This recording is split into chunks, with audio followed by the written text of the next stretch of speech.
Good morning बच्चों। आज हम पढ़ेंगे हिंदी में पार्ट 2, हमारे पड़ोसी। अब पड़ोसी तो आप सब जानते हो, आप सबके घरों के आसपास पड़ोसी रहते हैं। उनके बच्चों के साथ आप खेलते हो, घूमते हो, एक दूसरे के घर आप आते जाते हो। अब पड़ोसी कौन है कि हमारे घर के आसपास रहने वाले लोग ही हमारे पड़ोसी हैं। बच्चों, मनुष्य एक सामाजिक प्राणी है। हम सामाजिक प्राणी हैं, सभी समाज में रहते हैं। और समाज किससे बनता है? हमारे परिवार, आस पड़ोस के लोगों से मिलकर बनता है। और समाज में ही हमारी सारी आवश्यकताओं की पूर्ति होती है। आप सभी लोग परिवार में रहते हैं। परिवार में आपके साथ कौन कौन रहता है? दादा दादी, मम्मी पापा, चाचा चाची, आप सभी साथ में ही रहते हो। और आपकी ज़रूरतों की पूर्ति भी यही लोग पूरी करते हैं। कभी आप लोग देखते हो ना कि आपने कोई चीज़ मांगी है, मम्मी पापा को आपने बोला कि हमें ये चाहिए, मम्मी पापा ने मना कर दिया, तो आप किससे जाके बोलोगे? चाचा चाची को। और जब आपको लगा कि चाचा चाची भी ना नुकुर कर रहे हैं, तो फिर आप कहाँ जाओगे बताने के लिए? दादा दादी के पास जाओगे ना। तो वो आपको कतई मना नहीं करते हैं और फिर वो आपकी ज़रूरतों को पूरा करते हैं। तो परिवार में ही हम अपना अच्छा बुरा सोचते हैं। परिवार में सभी सदस्य मिलजुल कर रहते हैं और बिना परिवार के हम अपने जीवन की कल्पना भी नहीं कर सकते हैं। उसी तरह से मनुष्य भी सामाजिक प्राणी है। आप बच्चों को जिस तरह से आप बच्चों के लिए परिवार जरूरी होता है ना, उसी तरह से मनुष्य को भी समाज की आवश्यकता होती है। एक मनुष्य भी समाज में रहता है क्योंकि वह सामाजिक प्राणी है और समाज में रहकर ही वह अपनी ज़रूरतों की पूर्ति कर सकता है, अपनी आवश्यकताओं की पूर्ति कर सकता है। जिस तरह से आप अपने परिवार से अलग रहकर सामान्य जीवन व्यतीत नहीं कर सकते हैं, उसी तरह से मनुष्य भी समाज से अलग रहकर अपना जीवन व्यतीत नहीं कर सकता है। समाज में जो लोग हमारे घर के आसपास रहते हैं, उन्हें पड़ोसी की संज्ञा दी जाती है। और पड़ोसी भी कैसे होने चाहिए? मिलनसार और अच्छे स्वभाव वाले। ऐसे लड़ाकू प्रवृत्ति वाले, है ना, गुस्सैल स्वभाव वाले, ऐसे पड़ोसी हमें अच्छे नहीं लगते हैं। पड़ोसी हमेशा अच्छे स्वभाव वाले और मिलनसार होने चाहिए, जो कि एक दूसरे के सुख दुख में काम आ सकते हैं या हम अपना सुख दुख उनके साथ बांट सकते हैं। यही इस पाठ में बताया गया है। इस कहानी के माध्यम से एक पड़ोसी का चरित्र चित्रण किया गया है। अब इस पाठ की लेखिका है देविका रंगाचारी। ये वास्तविक जीवन के सभी चरित्रों को उकेरने में सिद्धहस्त है। लेखिका देविका रंगाचारी जो है, ये हमारे जीवन में वास्तविकता में क्या हो रहा है, जो ये लिखती है, वो उनमें एक वास्तविकता होती है कि वास्तव में ऐसा सही है, ये गलत नहीं है। उन्होंने उनके जीवन में जो घटित हुआ, उन्होंने उसी को ही लिखा है। तो ये वास्तविक जीवन के सभी चरित्रों को, कि आप पड़ोसी के, माता पिता के, पुत्री के, जो हमारे जीवन के पात्र होते हैं, हमारे चरित्र होते हैं, उनको उकेरने में इन्हें सिद्धहस्त है। मतलब कि उनको उकेरने में ये माहिर है, उन्हें ये अच्छे से चित्रण कर, उन्हें अच्छे से ये हमारे समक्ष ला सकती हैं।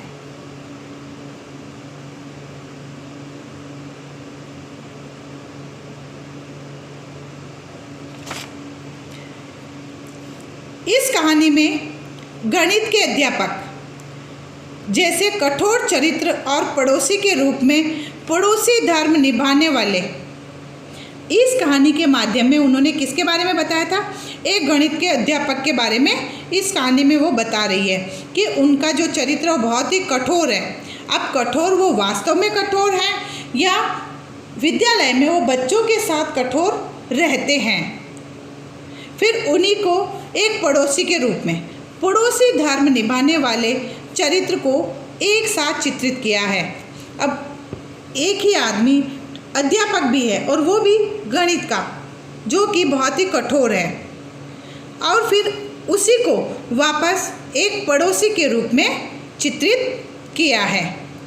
बच्चों की गणित विषय संबंधी विभीषिका, क्योंकि बच्चों को तो वैसे भी गणित विषय के नाम से ही डर लगता है, उनके लिए तो सबसे बड़ी महामारी है गणित विषय।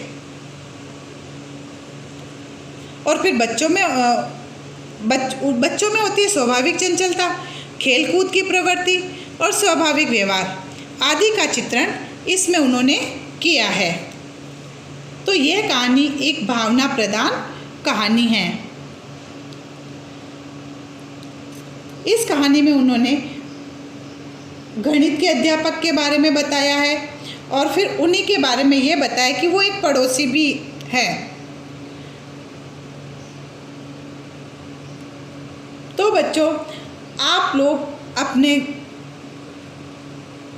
घरों में रहते हैं, आप आसपास खेल कूद करते हैं, लेकिन जब आपको एक दिन ये पता चल जाता है कि जिस टीचर से आप विद्यालय में सबसे ज़्यादा डरते हैं और वो आपके गणित के अध्यापक भी हैं, वही आकर आपके पड़ोस वाले मकान में रहने लग गए हैं, तो आपके मन पर क्या बीतती है? वो ही इस कहानी में दो बच्चे हैं, उन्हीं के गणित के अध्यापक जो हैं उन्हीं के पास वाले मकान में आकर रहने लग जाते हैं। तो यहाँ उन बच्चों की मनोस्थिति क्या होती है, वही कहानी इसमें हम पढ़ेंगे। आइए। रवि और मैं खाली बैठे खिड़की से बाहर झांक रहे थे, तभी अगले मकान के सामने ट्रक आकर रुका। लेखिका कह रही है कि मैं और रवि खाली बैठे खिड़की के बाहर झांक रहे थे, तभी अगले मकान के सामने एक ट्रक आकर रुका। वो दोनों भाई बहन खिड़की के पास बैठे थे, बाहर की तरफ देख रहे थे, तभी उन्होंने देखा कि पास वाले मकान के सामने एक सामान भरा हुआ ट्रक आकर रुका।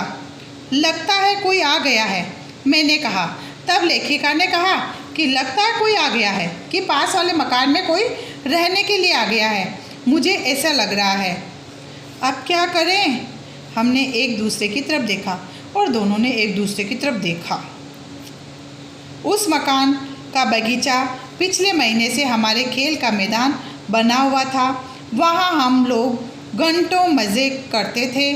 कभी उसकी घास में खजाने की खोज करते, तो कभी मन होने पर छुपा छुपी खेलते। उसकी खिड़की के धुंधले धुंधले कांच से हम लोग अक्सर झांका करते थे और सोचते थे कि यह मकान अंदर से कैसा होगा।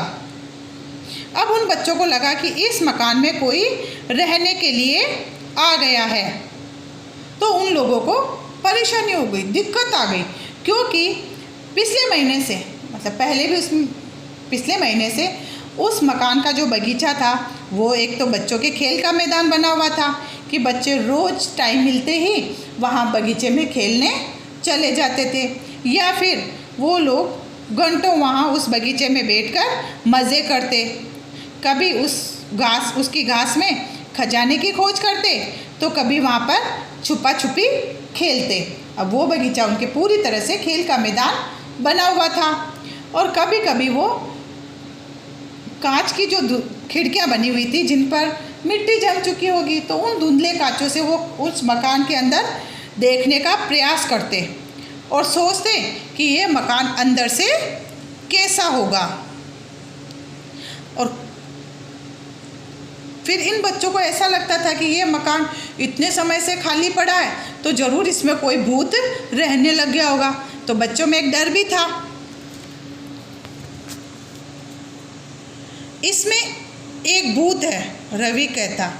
अब रवि ने कहा कि इसमें एक भूत है, मुझे उसकी आवाज़ सुनाई देती है। अब रवि ने लेखिका को डराने के लिए क्या कहा कि इसमें एक भूत रहता है और रोज़ मुझे उसकी आवाज़ें सुनाई देती है। तो लेखिका डर के मारे कांप उठी और तुरंत हाथ जोड़कर भगवान को याद करने लगी।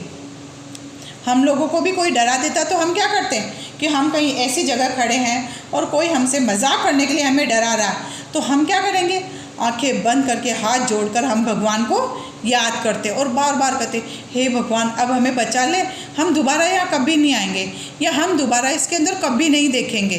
तो इस तरह से लेखिका भी हाथ जोड़कर भगवान को याद करने लगी कि हम लोग यहाँ दोबारा कभी नहीं खेल पाएंगे।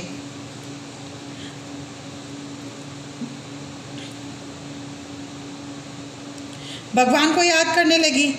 फिर अब हम लोग वहाँ दोबारा कभी नहीं खेल पाएंगे, अब तो हमें अपने पास पड़ोस के मकानों के बीच की पक्की सड़क से ही संतोष करना पड़ेगा। तब उसने अपने भाई को कहा कि अब हम लोग दोबारा उस मकान के आसपास या उस बगीचे में कभी नहीं खेल पाएंगे। अब तो हमें पास पड़ोस के मकानों के बीच में जो सड़क बनी है कि हमारे घरों में, हमारे आपके घरों के बाहर भी होगा, आपके गली मोहल्लों में भी, कि दोनों तरफ मकान और बीच में सड़क है जहां आप खेलते हो।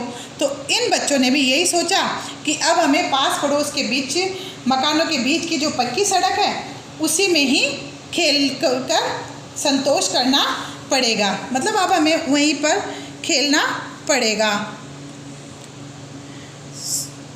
उस दिन सुबह से बारिश हो रही थी और हम लोग घर में ही छिपे हुए थे। अब लेखिका बता रही है कि उस दिन सुबह से बारिश हो रही है और हम लोग घर में छिपे हुए थे। अब बारिश में तो कोई बाहर निकलेगा नहीं। देखो वे हर तरफ रपटते फिसलते फिर रहे हैं। रवि ने ज़बरदस्ती हंसने की कोशिश की। रवि ने ज़बरदस्ती हंसते हुए लेखिका को कहा कि देखो वो लोग रपटते फिसलते इधर उधर फिर रहे हैं। अब वो लोग सामान लेकर आए होंगे पड़ोस वाले मकान में, तो रवि ने उनको देखा और ज़बरदस्ती हंसने की कोशिश की, क्योंकि गीला था और मिट्टी हो रही होगी तो वो लोग आपस में फिसल रहे थे और यही देखकर ये लोग हंस रहे थे।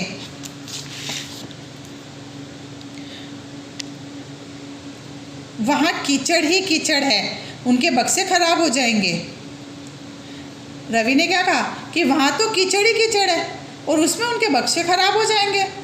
मैंने भी थोड़ा संतुष्ट होते हुए सहमति से सिर हिलाया और ट्रक से उतारे जा रहे सामान को देखती रही। तभी मैं स्तब्ध रह गई। तभी लेखिका क्या कर रही है कि मैं स्तब्ध रह गई, मतलब निश्चल, स्थिर, देखती रह गई, निश्चल।